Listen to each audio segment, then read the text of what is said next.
Spiderman സീരീസിലെ Spiderman brand new day എന്ന് പറഞ്ഞ ഒരു സിനിമ ഈ വരുന്ന ജൂലൈ 31 റിലീസാണ്. അപ്പോൾ ആ ഒരു കാര്യം വെച്ച് സ്പൈഡർമാൻ എന്ന് പറഞ്ഞ ഒരു സിനിമ എങ്ങനെയാണ് ഉണ്ടായത്, ഈ ഒരു കോമിക് കഥാപാത്രം എങ്ങനെയാണ് ഹിറ്റ് എന്നുള്ള കാര്യമാണ് ഇപ്പോൾ നോക്കാൻ വേണ്ടി പോകുന്നത്. വർഷം 1975. ആ ഒരു കോമിക് കഥാപാത്രത്തെ സിനിമയാക്കാൻ വേണ്ടി സ്റ്റീവ് ഡിറ്റ്കോ എന്ന് പറഞ്ഞ ഒരാളും സ്റ്റാൻ ലിയോ എന്ന് പറഞ്ഞ അവിടെ ചെന്നിട്ട് ശ്രമം തുടങ്ങി. അന്നത്തെ ആ ഒരു ചെറിയ നിയമക്കുരുക്കുകളും പണത്തിൻ്റെ പോരായ്മയും കാരണം ആ ഒരു പ്രൊജക്റ്റ് നടക്കാതെയായി. സോണി എന്ന് പറഞ്ഞൊരു കമ്പനിയുടെ കീഴിലുള്ള കൊളംബിയ പിക്ചേഴ്സ് പിന്നെ ഈ ഒരു സംഭവം ഏറ്റെടുക്കുകയും 1999 ആദ്യമായി ഒരു സ്പൈഡർമാൻ എന്ന് പറഞ്ഞ ഒരു സിനിമ അവർ നിർമ്മിക്കാൻ വേണ്ടി മുന്നോട്ട് വരികയുമാണ് കൊളംബിയ പിക്ചേഴ്സിൻ്റെ കീഴിൽ.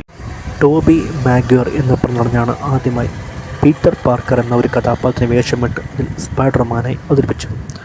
സ്പൈഡർമാൻ്റെ പല വെർഷൻസും കാര്യങ്ങളൊക്കെ വന്നെങ്കിൽ പോലും നമുക്കിന്നും സ്പൈഡർമാൻ എന്ന് കേൾക്കുമ്പോൾ ആദ്യം നമ്മളെ മനസ്സിലോടി വന്നത് ഈ ഒരു ടോബി മാഗ്വയർ അവതരിപ്പിച്ച ഈ ഒരു പീറ്റർ പാർക്കർ എന്ന് പറഞ്ഞ ഈ ഒരു കഥാപാത്രം മാത്രമാണ്.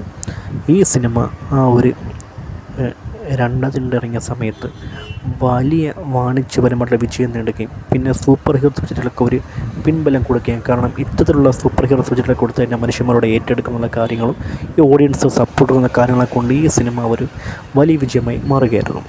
സ്പൈഡർമാൻ എന്ന് പറഞ്ഞ ഒരു കോമിക് കഥാപാത്രത്തിൻ്റെ സിനിമാ രൂപീകരണം 1975 തുടങ്ങിയെങ്കിൽ പോലും ചില നിയമക്കുരുക്കളും കാര്യം കൊണ്ട് നടക്കാതെ വരികയും പിന്നെ 99 വർഷത്തിൽ കൊളംബിയ പിക്ചേഴ്സ് ഏറ്റെടുത്ത് നടത്തുകയും ചെയ്തു. പിന്നെ അങ്ങോട്ട് സ്പൈഡർമാൻ്റെ ഒരു വിജയവും വാണിജ്യപരമായിട്ടൊക്കെ മാറുകയും നമ്മുടെ കുട്ടിക്കാലത്തൊക്കെ നമ്മളെ ഏറ്റവും കൂടുതൽ ത്രില്ലടിക്കാൻ നമ്മൾ കണ്ട് കളിച്ചും വളർന്ന ഒരു ടൈപ്പ് ഓഫ് കഥാപാത്രമായി മാറുകയും സ്പൈഡർമാൻ എന്ന് പറഞ്ഞ ഈ ഒരു ബ്രാൻഡ് മാറുകയുമായിരുന്നു. നമ്മുടെ കുട്ടിക്കാലം ഏറ്റവും മനോഹരമായ ഒരു ബ്രാൻഡാണ് ഈ ഒരു സ്പൈഡർമാൻ എന്ന് പറഞ്ഞ ഒരു ബ്രാൻഡ്.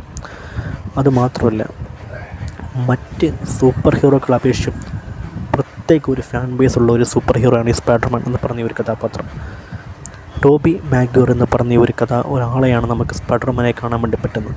മറ്റാര് വന്നാൽ പോലും കൊടുക്കാത്ത അത്രയ്ക്ക്, അല്ലെങ്കിൽ ആ ഒരു കേൾക്കാൻ വേണ്ടി പോലും, അല്ലെങ്കിൽ നമുക്ക് അംഗീകരിക്കാൻ വേണ്ടി പോലും പറ്റത്തില്ല. ഈ ഒരു വ്യക്തിയാണ് നമുക്ക് ഇന്ന് സ്പൈഡർമാനെ നമുക്ക് കാണാൻ വേണ്ടി ആഗ്രഹം. ആ ഒരു കാര്യം വെച്ച് ഇതൊക്കെയാണ് സ്പൈഡർമാൻ എന്ന് പറഞ്ഞ ഒരു സിനിമയുടെ തുടക്കവും കാര്യങ്ങളൊക്കെ. ഓക്കെ.